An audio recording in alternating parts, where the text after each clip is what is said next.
बाद में just meeting रखो। तो खींवसर में एक मेघवाल समाज ने मीटिंग रखी थी और बहुत ही खुशी की बात है कि आज पूरे खींवसर के मेघवाल समाज के नेता थे, वहां पे उपस्थित थे और उन्होंने पूरा अपना विश्वास जता करके रेवत राम जी डांगा को वहां साफा पहनाया और अपनी तरफ से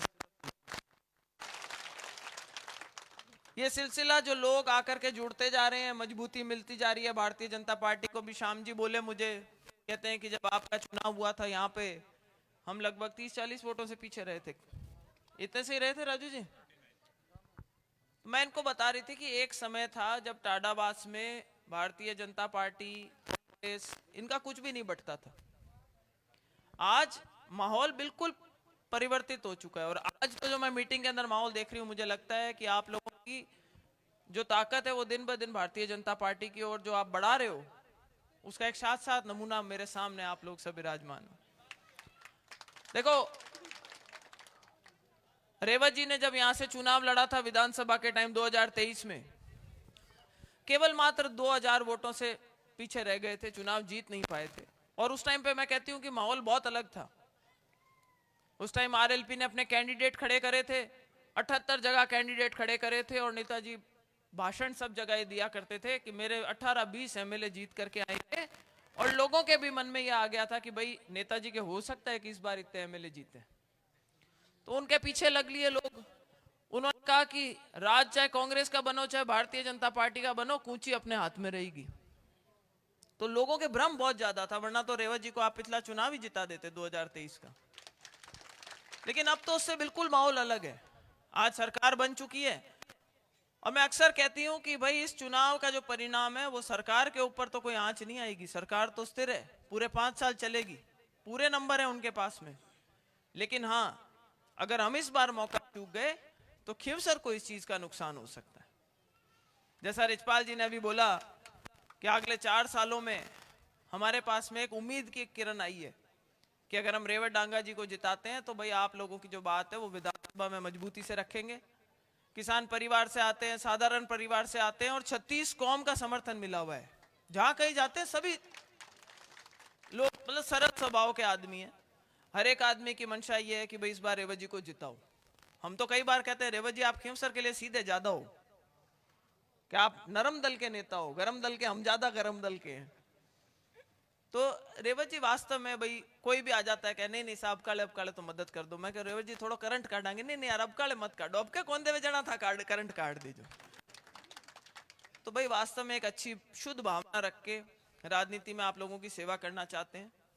नेताजी हर बार 2-3 चीजें बोलते हैं जिसका मैं आपको जवाब देना चाहूंगी आज। एक तो वो कहते हैं कि जिन सबको मैंने नेता बना दिया वो सब मुझे छोड़ करके चले गए।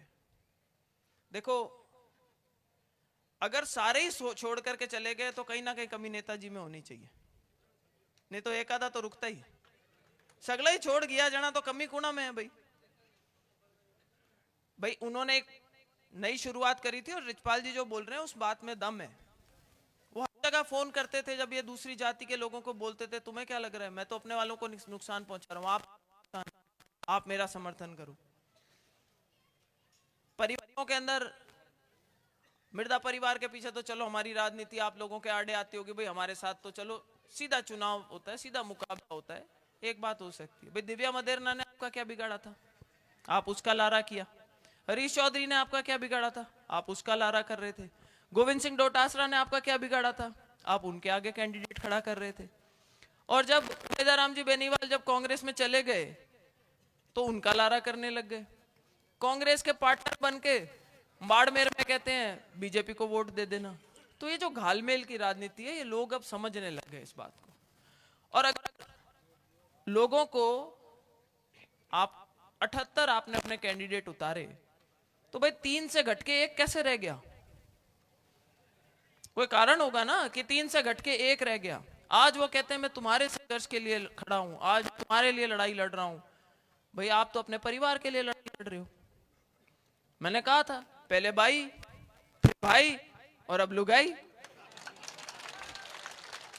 हर एक नुकसान और हुए। भाई बहन होने के नाते मुझे तो इतना, भाई भाई ने मेरा इतना ख्याल किया था, इतने चुनावों में इतनी बार बोला कि भाई ने फेरू हरियाणा भेज दो, माँ के फूफ फंसा के फलका का फोड़ा पड़े। क्यों कि नहीं क्यों? तो भाई बहन भी आज चिंता करती है अपने भाई की, अपने भतीजे भतीजियों की, कि भाभी अगर विधानसभा चली गई और आप लोकसभा में रह गए तो माँ के तो भतीजा भतीजा टिंगरिया लाई रुल जा ला रहे। आ की जिम्मेदारी कुणा की है? आपानी जिम्मेदारी है। टाबर छोटा है अबार, और भाई माँ की जरूरत होती है कि नहीं होती है? माताएं बहनें खड़ी है, भाई माँ की जरूरत होती है ना, छोटे बच्चों को होती है ना। खाना पीना समय से नहीं मिलेगा तो क्या होगा? कुपोषित रह जाएंगे, शारीरिक रूप से मानसिक रूप से पूरी तरह विकसित नहीं हो पाएंगे। माँ घर में नहीं होगी, होमवर्क नहीं कराएंगे, पढ़ाई में पिछड़ जाएंगे, बिना धंधे रह जाएंगे। तो इसलिए बहुत जरूरी है, मैं भी एक जिम्मेदार बहन होने के नाते मेरे भाई के घर की चिंता करती हूँ और आप लोगों से कहती हूँ, वो तो बने हुए सांसद हैं, आपकी सेवा करेंगे और उनको खूब मौका मिल रहा है। भाई विधानसभा में हमारे रेवत डांगा जी को भेजो ताकि यहाँ राज के अंदर जो काम करवाने हैं वो काम ये आपके करवा सके। ज्यादा से ज्यादा आप लोग इनको समर्थन दे, वोट दे करके 13 तारीख को जिताएं, जिता करके विधानसभा में भिजवाएं। और मुझे पूरा विश्वास है कि जिस विश्वास के साथ में आप इनको वोट देंगे उस विश्वास पे खरा उतरने का प्रयास करेंगे। देखो हम तो ये कह सकते हैं, आज मंच पे जितने नेता बैठे हुए हैं, मैंने कहा हमारे पास कुछ सामान नहीं है, ताकत आप दोगे। भाई मींड की ना घोड़ो थे बनाओ, है कि नहीं? भाई मींड की ना घोड़ा बनाओ, उनकी ताकत कुणा करने है? जनता करने।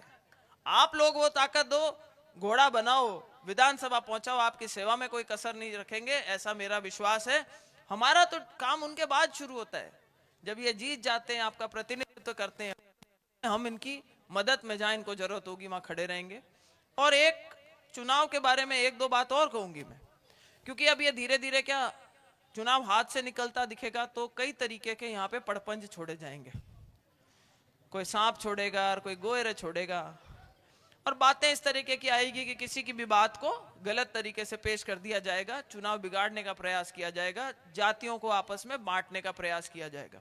आजकल मैंने 2-4 भाषणों में सुना है, नेताजी कहते हैं काम कराने या तो मेरे पास आना पड़ेगा, नहीं तो चाचा कहते हैं गढ़ में जाना पड़ेगा। कि भाई ये तो विधानसभा में पहुंचेंगे तो काम कराने तो पालड़ी तक जाना पड़ेगा। क्यों रेवत जी? है ना? हाँ, नहीं आप तो आ जाओगे, पर अगर किसी को बाय चांस जाना पड़ा, आप तो एक बार में एक ही जगह आ सकते हो, तो भाई पालड़ी तक जाना पड़ेगा। और रही बात काम करवाने की, भाई गजेंद्र सिंह जी हमारे पार्टी के सम्मानीय नेता हैं, सीनियर लीडर हैं, और उनके सहयोग की हमें जरूरत है। और आज भी वो जो जितने दम भरते हैं, कहते हैं सड़कें मैंने डीएमएफटी की 100 करोड़ की सड़कें करा दी। अरे साहब, सड़कें आप जो करा रहे हो, आज भी आपको सड़क करानी है तो दियाड़ी जी के पास ही जाना पड़ेगा, मुझे भी वहीं जाना पड़ेगा। अगर गजेंद्र सिंह जी खींवसर को, अगर मान लो कि कोई अगर नगर पालिका काम है तो उनको जाबर सिंह जी खर्रा के पास जाना पड़ेगा। अगर जाबर सिंह जी को कोई काम पड़ जाता है कि साहब मेरे डॉक्टर ठीक नहीं है, या मेरे सीएमएचओ बढ़िया लगा दो, या मेरी एएनएम लगानी है, नर्स लगानी है, तो उनको भी फोन करके गजेंद्र सिंह जी खींवसर को कहना पड़ेगा। ये सरकार की एक व्यवस्था होती है, इसको जातियों में बांटना, धर्म में बांटना, ये गलत होता है। तो अपने को ये जागरूकता भी रखनी है कि जैसे जैसे चुनाव चढ़ेगा, बौखलाहट होएगी, तो वो अलग अलग तरीके के बयान बाहर आने लगेंगे। और भाई मैं किसी से रड़क हो ज्योति मिर्दा से, किसी को रड़क हो रिचपाल जी से, किसी को अशोक जी नहीं सुहाते कि भाई ये किसानों की बात करते, हम नहीं चाहते किसानों की बात करें, किसी को और किसी फला जी से तो मैं कहूँ भाई गोयरा का पाप हूँ, पीपली मत बाल दीजो अब कर माँ का बट काट ना जगह माँ का ही काट लीजो, आँख मत काट जो माँ के पाती का। हाँ तो भाई सब एक मुश्त 13 तारीख को वोट पड़े, जब रेवत जी को वोट दें, जिताएं। खर्चा लगाना हो भाई अपनी तरफ से लगा लेना, इतने पैसे नहीं है, जितनी हो सकेगी हम सब मदद करेंगे, लेकिन इतना सामान अभी नहीं है हमारे पास में। एक चुनाव हम लड़ चुके हैं, दूसरा चुनाव लड़ रहे हैं, तो ये उसको अपना घर का चुनाव समझ करके बिना इस आशा के भाई होए जैसी साधन की व्यवस्था कर देंगे, तो नहीं कर पाए तो भाई घर का चुनाव मान करके आप लोग ही लग जाना, इतना मेरा हाथ जोड़ करके आप लोगों से निवेदन है। टाडास में आ गए, आप सबके दर्शन हो गए, आप सबको 13 तारीख की बुलाउन देते हुए और आप सबका बहुत बहुत धन्यवाद करते हुए और दीपावली के पावन पर्व की आप सभी को बहुत बहुत शुभकामनाएं देते हुए मैं मेरा स्थान ग्रहण करती हूँ। और अगर हाँ, एक मुद्दा यहाँ पे आया था जिसके बारे में, यहाँ पे एक सीमेंट फैक्ट्री का मैटर था, वो मुद्दा मेरे पास आ चुका है, आपकी बात में बहुत दम है, उसको परस्यू करेंगे सरकार के साथ में। इसमें आप बिल्कुल निष्पक्ष तरीके से जो आप लोगों का पक्ष है उसको वहां पे ऊपर मजबूती के साथ में रखेंगे। और जोरदार तालियां। अभी भी आपके यहाँ पे पानी की टंकी बन रही है, और जैसे राजू जी कह रहे थे कि श्रेय लेने वाले दूसरे आ जाएंगे, आपको भी पता है और हमें भी पता है कि वो टंकी कैसे बन रही है। आगे भी कोशिश करेंगे अच्छे से अच्छे आपके काम हो। जेके सीमेंट वाला जो मुद्दा है उसको अच्छे से उठाएंगे, सरकार में आपका पक्ष मजबूती से रखेंगे, और जितना अपने लोगों का सहयोग हो सकेगा उसको करने का प्रयास करेंगे। आप सबके दर्शन हुए, आप सबने भाषण सुना, हम सबको बोलने का मौका दिया, उसके लिए बहुत बहुत आभार। और अब शायद समय की नजाकत को देखते हुए मैं डायरेक्टली आमंत्रित करती हूँ अशोक जी से 2 मिनट सुनना चाहते हैं। अशोक जी चौधरी से सब लोग सुनना चाहते हैं। अशोक जी चौधरी।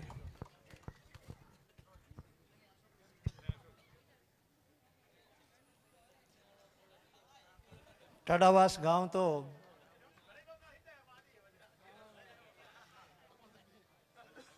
अब मारो खुद को गांव है जो लाग रही हो, और अपन इतो टाइम होगो साथ रहते रहते काम करते